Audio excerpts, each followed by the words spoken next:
Stop everything, put down your phone. I need to ask you a serious question. What does absolute power look like to you? Is it some billionaire with a private rocket to nowhere? A king with a golden crown collecting dust? Let me tell you what real power looks like.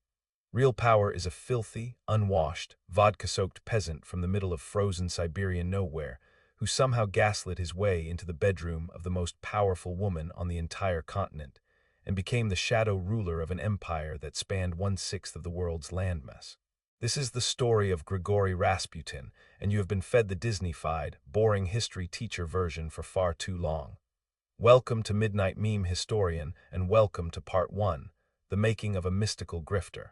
Let us set the scene properly, because context is everything, and most history channels skip this part to get to the juicy bits like a teenager skipping foreplay. Russia in the early 1900s was a giant, glittering, dysfunctional mess of contradictions. It was like a billionaire living in a mansion that is actively on fire, but he is too busy polishing the gold doorknobs to notice the flames licking at his heels.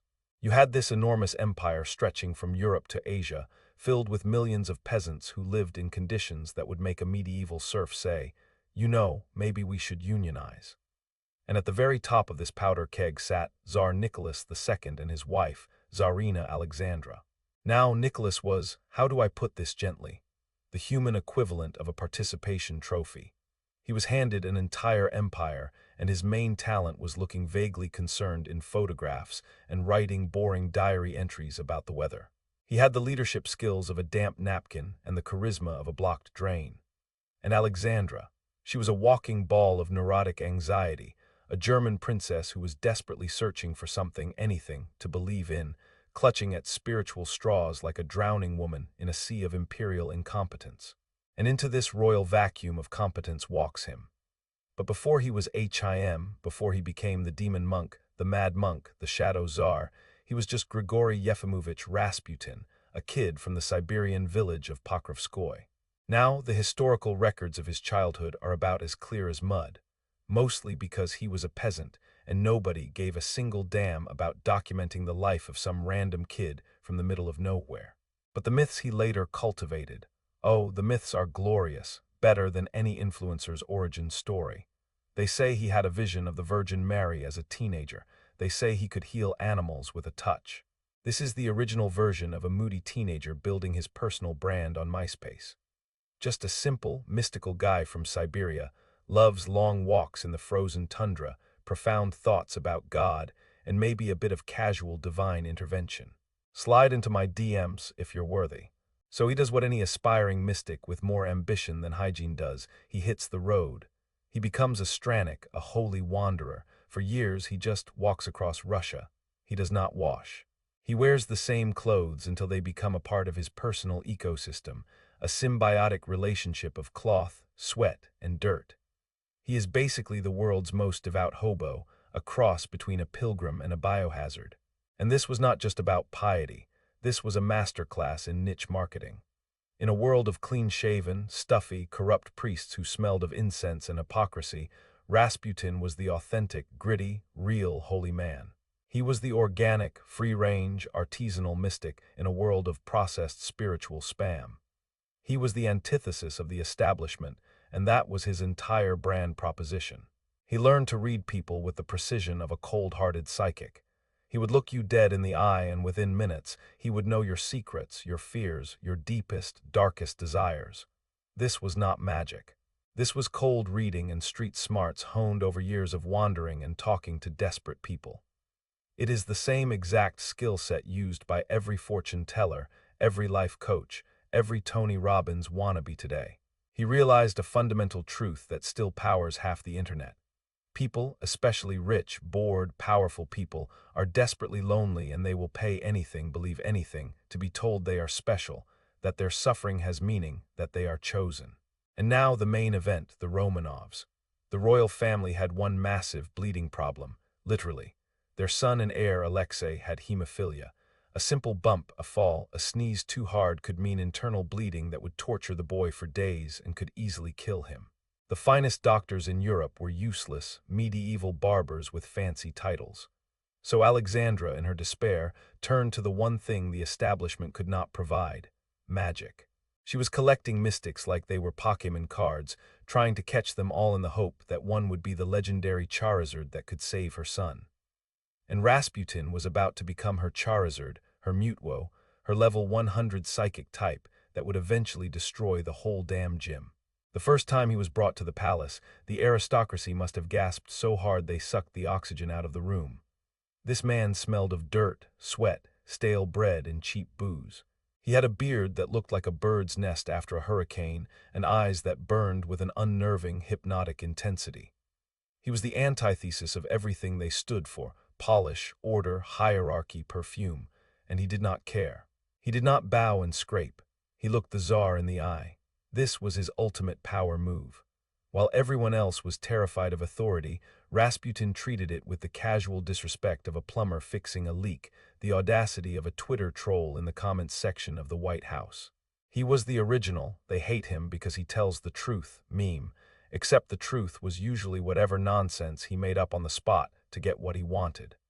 And then came the moment that sealed his fate and the fate of an empire. Alexei had a terrible bleeding episode. The doctors were wringing their hands, Alexandra was hysterical, and the entire palace was in a silent, dignified panic. Rasputin was summoned. He did not bring medicine. He did not perform a complex ritual with chicken blood and chanting.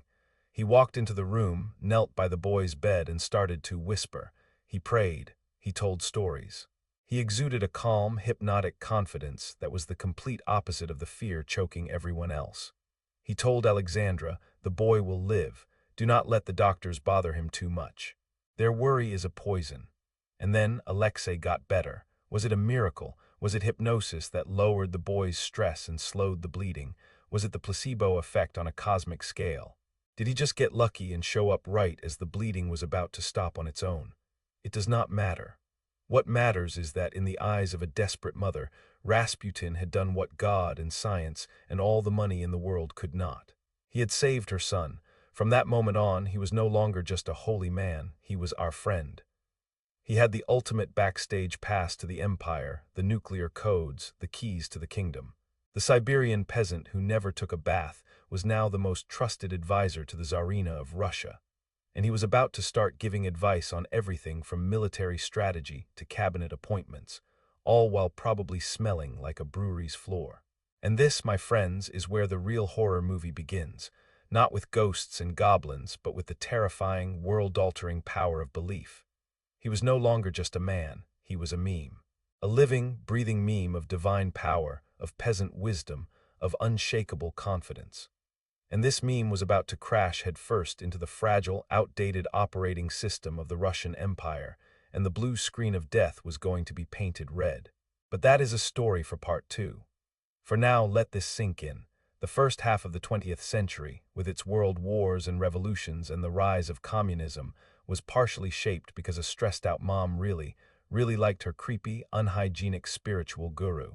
She chose vibes over facts, and it literally changed the course of history. Sound familiar? Of course it does. You see the same pattern every single day. The influencer who sells you crypto nonsense from a rented Lamborghini. The politician who offers simple, stupid solutions to complex, terrifying problems. The self-help guru who tells you that all your problems are because you are not vibrating high enough. We are all still falling for the modern Rasputins. The packaging is just a little cleaner, the smell is masked by expensive cologne, and the grift is powered by social media algorithms instead of word of mouth. So I am turning it over to you, the Chaos Council. What is the most ridiculous Rasputin moment from part 1 for you? The fact that he never washed and still got closer to the Tsarina than her own husband? Or the sheer, unadulterated audacity of walking into the most opulent palace in Europe, looking like you just lost a fight with a bear and a bottle of vodka, and coming out as the king's best friend? Drop your vote in the comments. Type dirty for the hygiene horror, or type audacity for the sheer gall of the man. Let me know which modern figure you think is the closest thing we have to a Rasputin today. Is it that wellness influencer selling magic crystals? Is it that politician who seems to fail upward? Write it down below. This is just the sampler platter, the amuse-bouche of madness. The main course of absolute chaos is coming in part 2.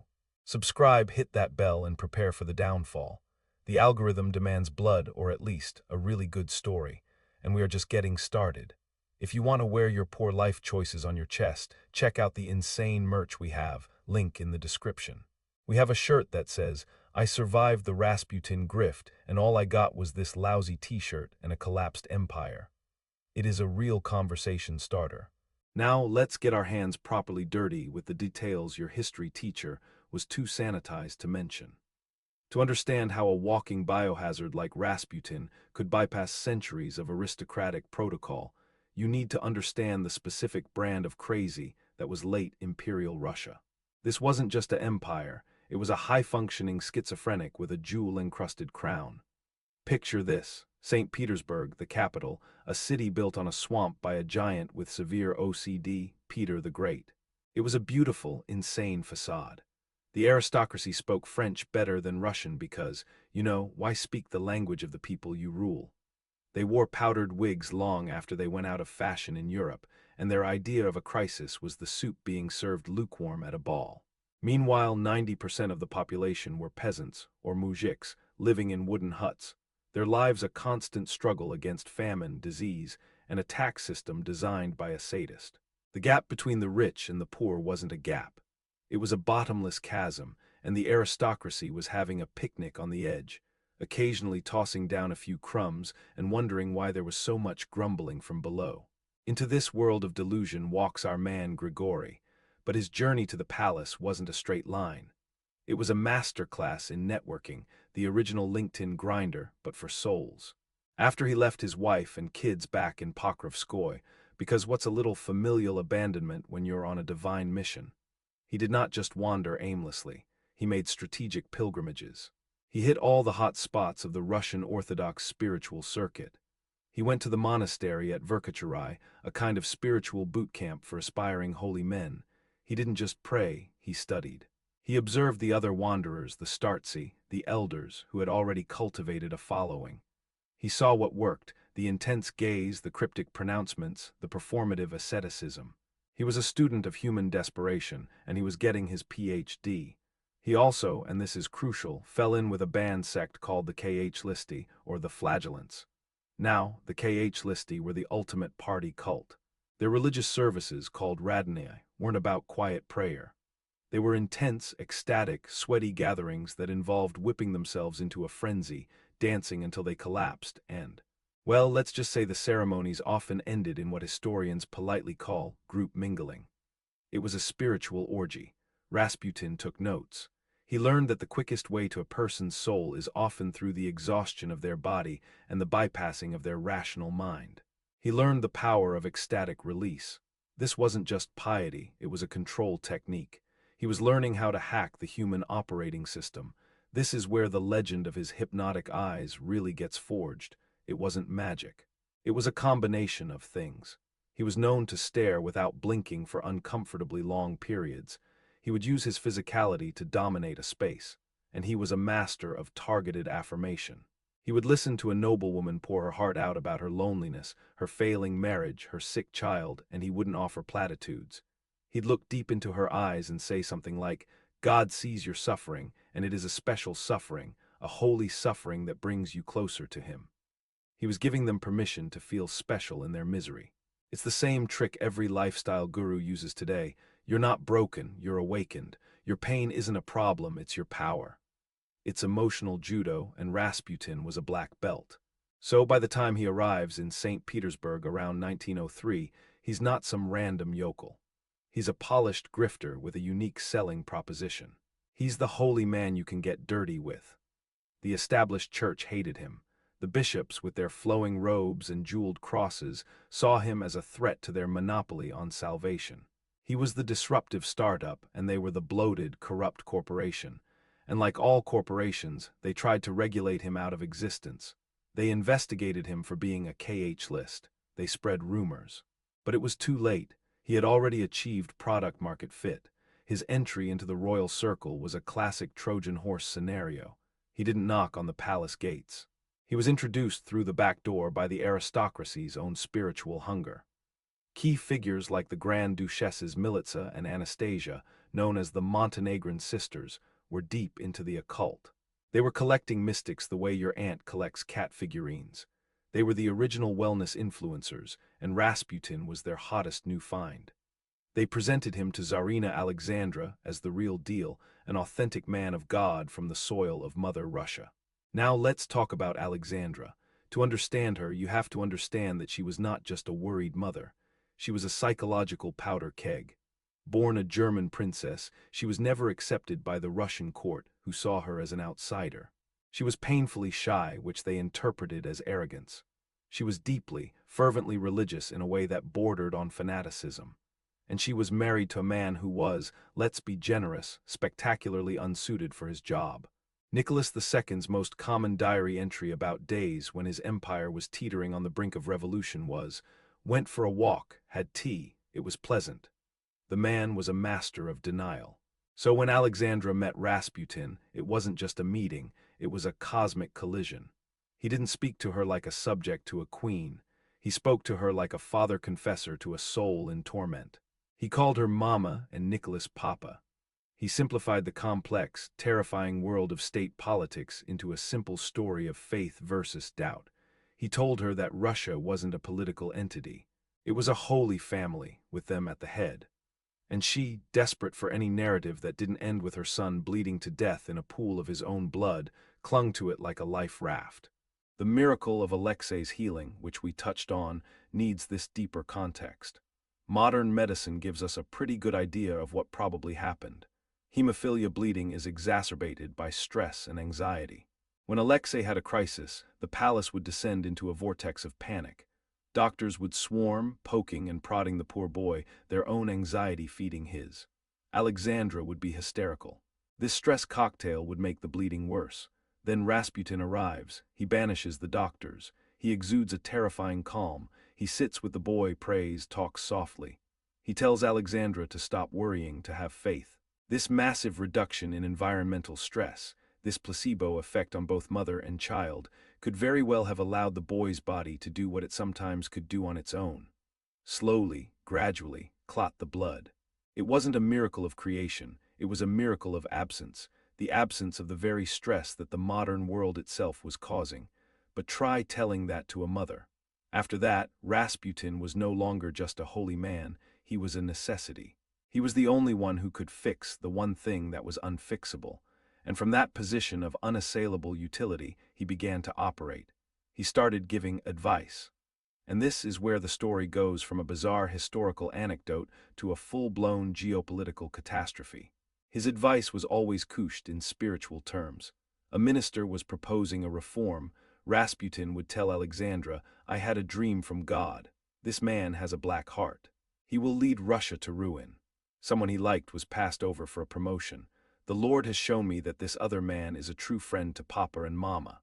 He was playing a real-time strategy game with the entire Russian government, and his only guide was his own gut instinct, personal vendettas, and maybe the level of vodka in his system. The aristocracy was horrified, but they were trapped. To oppose Rasputin was to oppose the Tsarina. To oppose the Tsarina was to oppose the Tsar. It was a closed loop of power, and Rasputin was the virus in the code. They tried to expose him. They had spies follow him. They compiled reports of his drunken binges, his orgies, his visits to bathhouses with female admirers. They presented this dossier to Nicholas. And you know what Nicholas did? He dismissed it, because Alexandra had already preempted it. She had told him that any attack on Rasputin was an attack on the throne itself, a satanic plot to destroy their family and their divine right to rule. She had constructed a perfect, impenetrable feedback loop of belief. So let me ask you, the midnight meme historian brain trust, a serious question. At what point does a supporter become a cultist? When does loyalty become complicity? Alexandra was ready to burn her entire empire to the ground to protect the man she believed was keeping her son alive. Would you do the same? If you had a child with a terminal illness and someone, anyone, offered you a lifeline, how far would you go to defend them against a world of facts and logic that had already failed you? Type yes if you think you'd become an Alexandra in that situation, or no if you think you'd see through the grift. Let's get a real discussion going in the comments, and think about the modern parallels. Is it the politician who stays loyal to a clearly corrupt advisor because he's the only one who gets things done? Is it the tech CEO who ignores all evidence and follows the vision of a charismatic but unhinged guru? The pattern is older than time, but Rasputin perfected it. He turned the royal court into his own personal reality distortion field, and we haven't even gotten to the best part, the nicknames. The aristocracy didn't just call him Rasputin, they called him the Dark Force. The Mad Monk, my personal favorite, the eyes, because those unblinking, piercing peepers were his ultimate weapon. He was a real-life Sauron, if Sauron had been more interested in cheap wine and court intrigues than world domination. Though let's be real, he was dominating a world. This was only the beginning. The fuse was lit. The Siberian meme was now embedded in the central processing unit of the Russian Empire, and the system was beginning to glitch, stutter, and smoke. The next stage, the sex scandals, the political manipulations, the war, and the final, bloody attempt to delete him from the system, is a descent into madness that makes this look tame. But that is a story for our next chapter. For now, let this sink into your brain. The fall of a 300-year-old dynasty began not with a bang, not with a revolution, but with a whisper from a dirty man in a room with a sick child. History doesn't turn on grand ideologies. It turns on the fragile, desperate, and often deeply stupid choices of individuals. If you're enjoying this descent into historical insanity, do the algorithm a favor and smash that like button, subscribe to the channel, and ring that notification bell so you don't miss the next installment. The chaos is just getting started, and if you want to wear your poor understanding of history on your sleeve, check out the merch link in the description. We've got a new design featuring a cartoon Rasputin with the caption, "The original influencer, selling salvation since 1905. It's a real conversation starter, or at least a good way to clear out a room. All right, buckle up, because we're about to dive into the part of the Rasputin story that they definitely didn't cover in your high school history class. We're moving from the how he got in to the what he did once the door was open. And let me tell you, it makes a Netflix drama look like a children's cartoon. So Rasputin is now our friend. He has a direct line to the Tsarina. He's not just some random mystic she consults on Tuesdays. He's her primary spiritual advisor, her therapist, and increasingly, her political consultant. And this is where the story goes from bizarre to absolutely catastrophic. First, let's talk about his living arrangements. This unwashed peasant from Siberia didn't just visit the palace for tea. He moved into an apartment in St. Petersburg, paid for by, you guessed it, the royal family. And this apartment became the scene of what can only be described as a 24/7, non-stop, cosmic-level grift session. It was part prayer circle, part party zone, and part political backchannel. Female admirers known as Rasputinki flocked to him. Aristocratic women, actresses, shop girls, they all came to bask in the presence of the starets. And the rumors, oh, the rumors were juicier than a perfectly cooked steak. He developed a whole theology, a convenient little philosophy to justify his extracurricular activities. He preached that to achieve true salvation, one had to first sin, and sin deeply. Why? Because only by plunging into the depths of sin and debauchery could one truly appreciate the grace of God's forgiveness. It was spiritual carpe diem with a side of sexual liberation. He called it the doctrine of reaching God through sin. I call it the greatest, I'm not a horny cult leader, I'm a philosopher excuse in human history. It's the ancient equivalent of a modern influencer saying, I'm not addicted to cocaine, I'm just expanding my consciousness. The aristocracy was simultaneously horrified and fascinated. They'd publicly decry him as a demon, then privately show up at his apartment for one of his prayer meetings. These gatherings were legendary. There would be prayer, sure, but also massive amounts of Madeira wine, Rasputin's drink of choice, and these intense, intimate sessions where he would counsel his female followers. One of his favorite power moves was to take a group of high society ladies to a public bathhouse. Can you imagine the scene? The most well-born women in Russia, sitting in a steamy bathhouse with this smelly, bearded man who claimed it was all for spiritual cleansing. It's like if a modern life coach tried to run a retreat from a hot tub in a Las Vegas hotel room. The sheer, unadulterated audacity is breathtaking, and the Tsarina knew. Of course she knew. The police reports were piling up on the Tsar's desk, but Alexandra had a ready-made explanation for all of it. She called it holy foolishness. She believed that the saints of old often behaved in strange, offensive ways to test the faith of the people around them. So when she heard that Rasputin had been drunk in a restaurant and exposed himself, she didn't see a sexual predator. She saw a holy fool testing the boundaries of conventional morality. When she heard he was taking bribes to influence political appointments, she saw a man of God being persecuted by evil men spreading lies. Her belief wasn't just strong, it was armored, impenetrable, a fortress of delusion. This is where we get to the real-world impact. This wasn't just a scandal for the gossip pages. Rasputin started meddling in affairs of state with the subtlety of a sledgehammer. His method was simple. He'd have a vision or a dream and then report it to the Tsarina. And she, in turn, would pressure her hapless husband. Let me give you a concrete example. In 1912, Russia was on the brink of war in the Balkans. The Prime Minister, Vladimir Kakovtsov, a competent and cautious man, was trying to avoid a catastrophic conflict.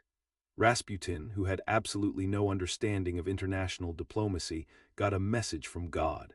He sent a telegram to the Tsar that read, "A terrible cloud is over Russia, much sorrow and grief. There is a dark night and no light, a sea of tears. There is no counting them. What can I say? There is no words to describe the horror. I know they all insist on war from you. But if you listen to them, they will bring you and Russia certain ruin." Now on the surface, that sounds almost prophetic, right? But here's the thing. Rasputin was almost certainly drunk when he sent it, and his opposition to war had nothing to do with geopolitics and everything to do with his personal superstition that war would be bad for the little one, Alexei. He was playing a hunch, but Nicholas, pressured by Alexandra, who believed this was a divine warning, listened. The war was averted. For a moment, Rasputin looked like a genius, but it cemented his role. He had successfully influenced high policy based on a vodka-fueled vision. This created a toxic system of governance. Competent ministers were fired because Rasputin didn't like their vibe. Incompetent sycophants were promoted because they kissed his ring, sometimes literally. The entire Russian government became a revolving door of Rasputin's favorites. Between 1914 and 1916, Russia had 4 prime ministers, 5 ministers of the interior, 3 ministers of war, and 3 ministers of foreign affairs. It was a clown car of incompetence, and Rasputin was the one hiring the clowns. The irony is so thick you could cut it with a knife. The aristocracy and the government, who were supposed to be the defenders of tradition and order, were being systematically dismantled by a peasant who they all considered beneath them.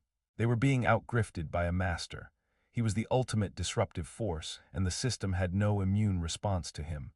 So, let me pause and ask you, the Chaos Council, another question. We've all seen incompetent people fail upwards. We've all seen someone promoted beyond their abilities because they have the ear of the boss. But have you ever seen it on this scale? Where one person's bad judgment can literally destabilize a nation. What's the most egregious example of failing upwards you've witnessed in your own life? In your job, in politics? Type it in the comments. Let's commiserate. It's like the Peter Principle, but with more vodka and fewer consequences. Until there were consequences. And the consequences were coming. Because while Rasputin was holding court in his apartment and the Tsarina was writing fawning letters to her husband about their friend, the world was changing. A storm was brewing that would make all of this petty court intrigue look like a squabble in a sandbox. The storm was called the First World War. When war broke out in 1914, Nicholas II, in a moment of spectacularly bad judgment, decided to personally take command of the Russian army. This meant he was away from the capital for long periods, leaving Alexandra effectively in charge. And who was whispering in her ear every single day, "That's right, our man Grigory." This was the moment the Rasputin meme went from a nuisance to a system-level virus. With the Tsar at the front, Alexandra's telegrams to him were filled with "our friend says," and Gregory feels very strongly that. She was running the home front based on the ramblings of a mystical drunkard. He was advising on military appointments, supply lines, and grand strategy. The results were as predictable as they were disastrous. The Russian army, brave but poorly led and disastrously supplied, suffered millions of casualties. Meanwhile, back in St. Petersburg, Rasputin was living it up. The contrast couldn't have been more stark. While peasants were dying in the mud of the Eastern Front, he was throwing parties. The public, already seething with anger over the war and food shortages, now had a perfect villain. The German woman Tsarina and her mad monk lover. The propaganda wrote itself. Pamphlets and cartoons depicted Rasputin and Alexandra in graphically compromising positions, ruling Russia from the bedroom. The meme had escaped the palace walls and was now infecting the entire country. Grigory Rasputin was no longer a man. He was a symbol of everything that was rotten, corrupt, and incompetent about the Romanov regime. He was the living, breathing proof that God had abandoned the Tsar. And that, my friends, is when the knives came out. The aristocracy, the politicians, even members of the royal family itself decided that Rasputin had to be deleted. Permanently. They tried to warn Nicholas one last time. They presented him with a file of Rasputin's worst exploits, compiled by the Okhrana, the secret police. It was so graphic, so damning, that the Tsar was reportedly seen weeping. But Alexandra, once again, convinced him it was all a lie, a plot by their enemies. The feedback loop was complete. The system was in its death throes.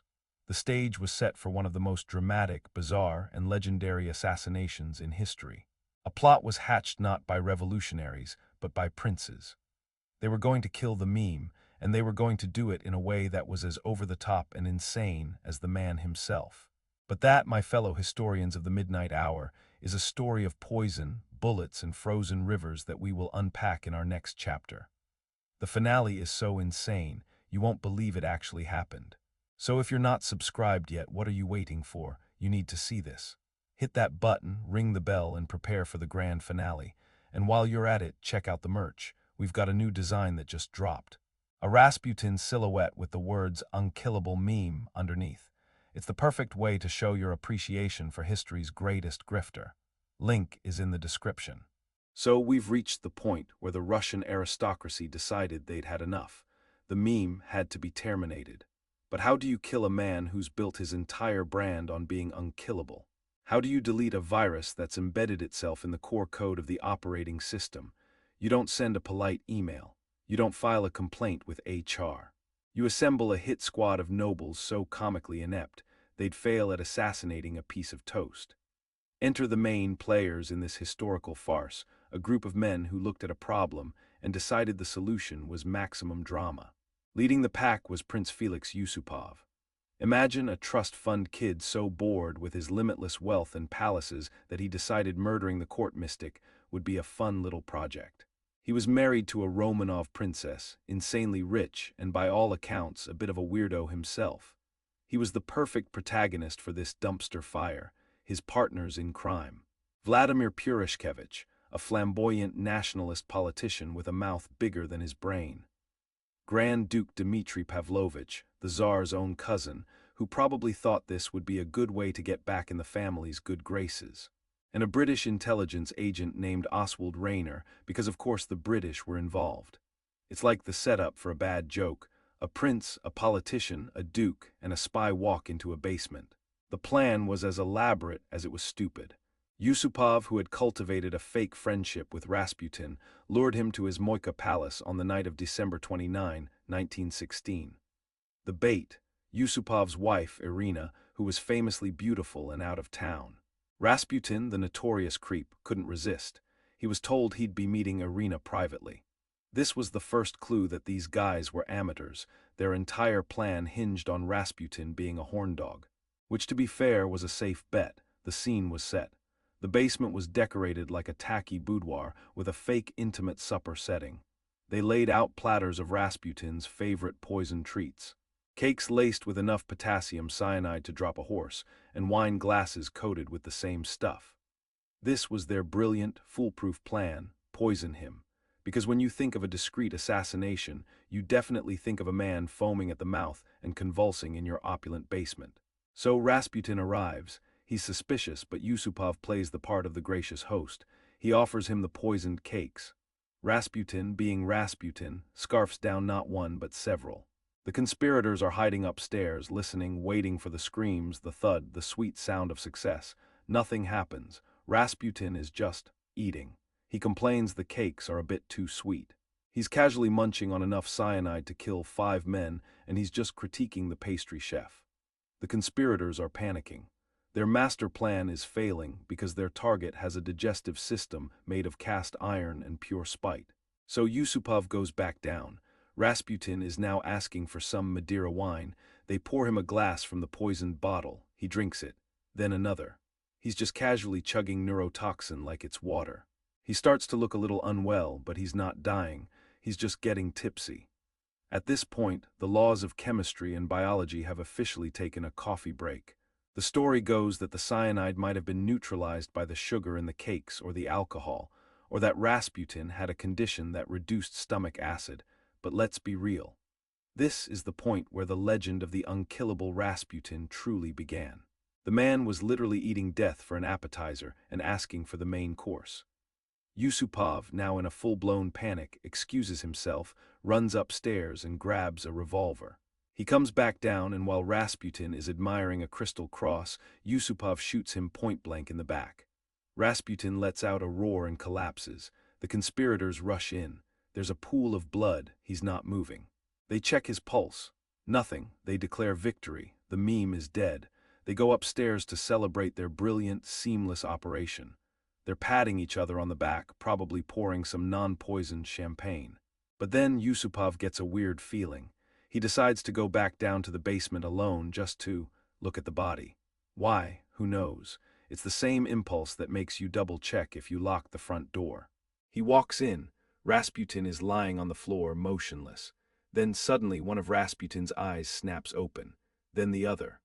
And then, in a moment straight out of a horror movie, Grigory Rasputin levers himself up from the floor, lets out a guttural scream, and lunges at Yusupov. He claws at Yusupov, grabbing him by the throat, screaming, "Felix, Felix, I will tell everything to the Tsarina." The prince, absolutely terrified, wrenches himself free and flees up the stairs, screaming, "He's alive. He's alive!" Rasputin, bleeding from a gunshot wound to the lung, poisoned beyond belief, gets to his feet and stumbles out into the courtyard. He was making a run for it. This is where the other conspirators, hearing the commotion, run out into the snowy courtyard.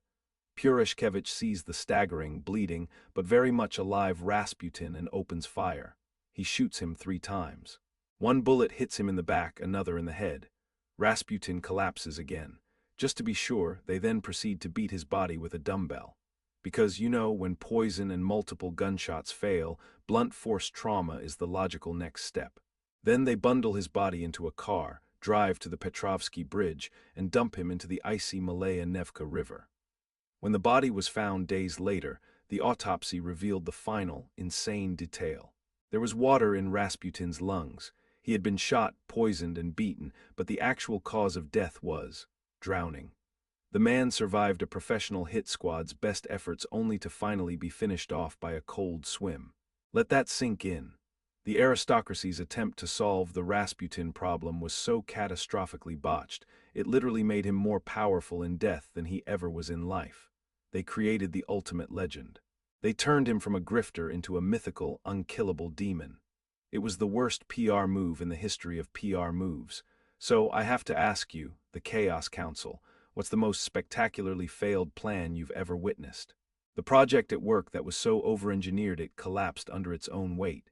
The simple task that turned into a multi-hour disaster. Type your stories in the comments. Let's have a moment of silence for all the failed plans that, unlike Rasputin, didn't come back to life. The aftermath was swift and brutal. The assassination didn't save the Romanovs, it doomed them. It removed the one person Alexandra listened to, leaving her even more isolated and paranoid. It exposed the utter moral bankruptcy of the elite, and it provided the revolutionaries with a perfect symbol of the regime's corruption. Just over 2 months later, the February Revolution erupted. The Tsar was forced to abdicate. The 300-year Romanov dynasty was over, and Rasputin, he got the last laugh. From a dirty peasant in Siberia to the man whose death helped trigger the fall of an empire. He was the ultimate meme, a symbol of absurdity, corruption, and the terrifying power of belief. He proved that you don't need an army to bring down a kingdom. Sometimes, all you need is a convincing lie, a desperate audience, and the sheer, unadulterated gall to never, ever know when to quit. This is the end of part 1 of our Rasputin saga, but the story of his legacy is a whole other video. How did this man become a folk hero? How did his story get twisted by propaganda and pop culture? We'll dive into that next time. If you've made it this far, you're a true connoisseur of historical chaos. Do the algorithm a solid, like this video, subscribe to the channel, and hit that bell so you don't miss the next chapter. And if you want to wear your appreciation for history's greatest failures, check out the merch link below. We've got a new design featuring a cyanide cake with the caption, Rasputin's Last Snack. It's a deliciously dark conversation starter.